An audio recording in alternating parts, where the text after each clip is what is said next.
Good morning, Board of Directors and CEO.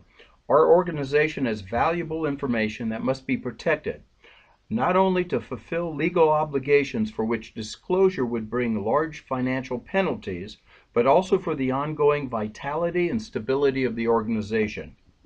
Unfortunately, cyber threats to our organization are real and increasing. Specifically, what do we have that others want? The answer is we have intellectual property and we have money. Our networks hold gigabytes of information needed to conduct business critical to our daily operations. Spreadsheets, client lists, contracts, operating costs and pricing, etc.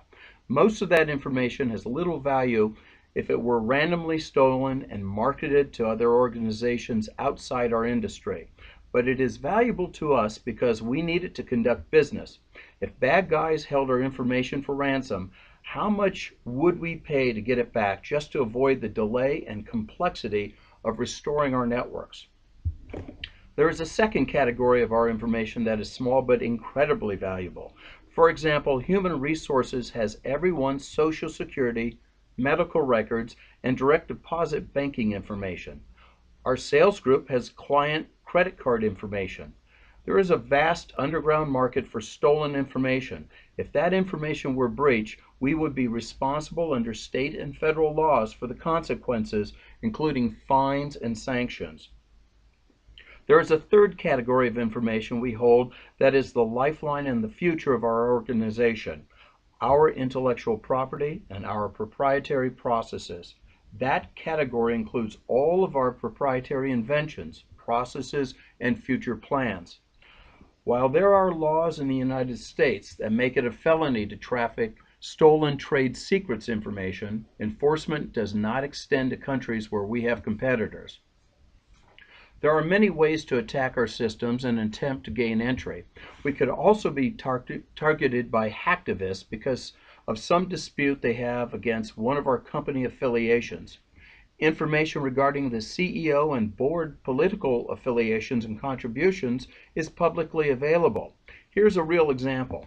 A $100 contribution to support a California proposition by a Los Angeles restaurant owner led to a boycott of her business by opponents of the measure, and hacktivists posted negative internet reviews. Internet advertising and online appointment bookings are critical business functions for our organization, and any disruption would severely impact the company. Today I want to show you how cyber criminals attack in stages. My goal is to have you understand how a cyber threat intelligence process will allow us to interrupt criminal activity in any stage. Furthermore, we can upset the dynamic where our organization always defends against intrusion. We can discourage attacks by reducing the visibility of our valuable assets. We can place into operation processes to inhibit an attacker's ability to find our vulnerabilities. We can reduce the impact and duration of a breach if one does occur, and we can recognize patterns that will allow us to deflect impending attacks. Let's look at how a cyber criminal operates in stages, and as we go, I will give suggestions as to how we can stop them at that point.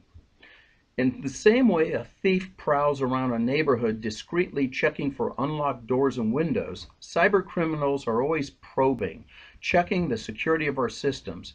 They perform reconnaissance to determine the identity and location of systems, using that information to determine if the potential victim has anything worth stealing. They can find plenty of information on the internet about location, contract awards, and revenues for publicly traded companies, and a surprising amount of information for privately held companies. Just knowing the company's location and branch offices gives a good indicator of the company's worth. This is a difficult stage to defend, but much information can be hidden if a company thinks about it. Minimizing information to dissuade an attack requires less training, expertise, and resources than having a battle. For example, externally reachable servers can be configured to obfuscate banner information so that attackers receive either no or false information when probing. Anonymizing information on IP ranges owned by the company helps keep us private. Applying cyber hygiene to websites to limit the amount of email addresses on external websites keeps our email naming scheme private. And finally, running awareness programs to limit sensitive information posted on social media by the staff is one more way of keeping our information private. In the second phase, the attackers steal their weapons based on what they perceive our weaknesses are. There is little we can do but prepare as the attackers assemble their arsenal. We can, however, keep up on weaponizers to be aware of what the latest threats will be. We can timeline malware to be familiar with successive versions and what the inherent weaknesses are in each version. And we can collect network metadata for future analysis. When the attacker launches his operation, delivery is only successful when the recipient accepts. The attacker may direct a controlled delivery against our web servers. They may also launch a malicious email campaign or draw us to an infected website. They might even drop in the parking lot USB sticks with malware. The key measure of our effectiveness at this stage is the fraction of intrusion attempts that are blocked upon delivery. We can employ email scanning, intelligent firewalls, blocking URLs, disabling USB ports on workstations, application whitelisting to block installation of unapproved software, and security hardened applications that automatically reject malware attachments. Our staff awareness training will be critical in this stage. The adversaries must exploit a hardware, software, or human vulnerability to gain access in the fourth stage. Often they rely on victim-triggered exploits, such as clicking on malicious links or opening malware attachments. We can deflect or minimize exploits by conducting user awareness training and follow-up email testing. We can make timely firmware updates to our hardware and patches to our software. We can invoke custom endpoint rules and restrict administrator privileges. We can conduct regular vulnerability scanning and penetration testing. Typically, the adversaries install a backdoor to maintain access for an extended period in stage 5. They attempt to install software that runs in the background on workstations, servers, and web servers. They often hide their programs from discovery by disguising the name of the backdoor. We can counter by tracking and logging installations with special software that allows us to roll back malicious installs. If the attacker has successfully breached our systems, he repeats his previous stages until all useful systems are compromised and backdoor access can be guaranteed. The attacker has a variety of options to establish and maintain remote command and control of our systems. We can break his communication and interrupt his commands by analyzing his malware to find out how he communicates. We have other defenses that can slow remote communications, such as limiting the number of internet points of presence and requiring encryption for all types of internal traffic so the intruder cannot sniff our communications. We can segment our systems to make it impossible to jump from one server to the next. We can even lay traps for intruders called tar pits.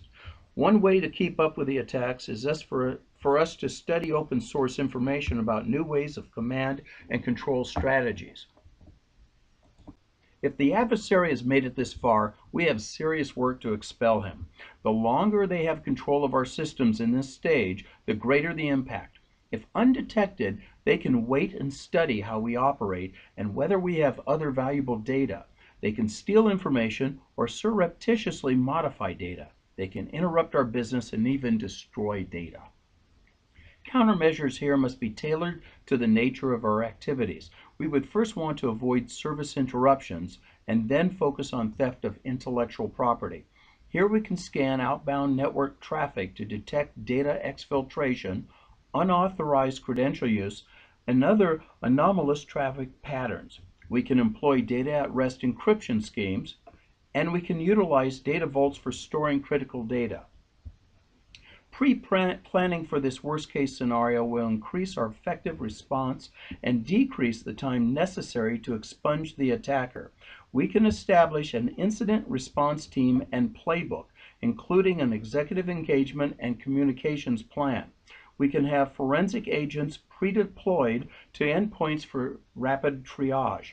We can have already engaged outside experts to help us with the damage assessment and containment. Here's an actual incident that happened recently.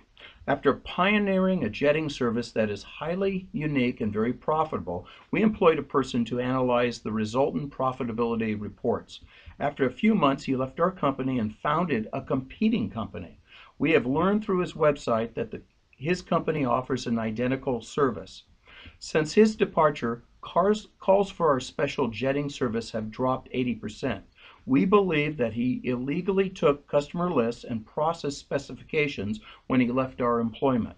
Our network does not have a detection system that will alert unusual activity, and we do not have a way to detail audit logging of who accesses proprietary information.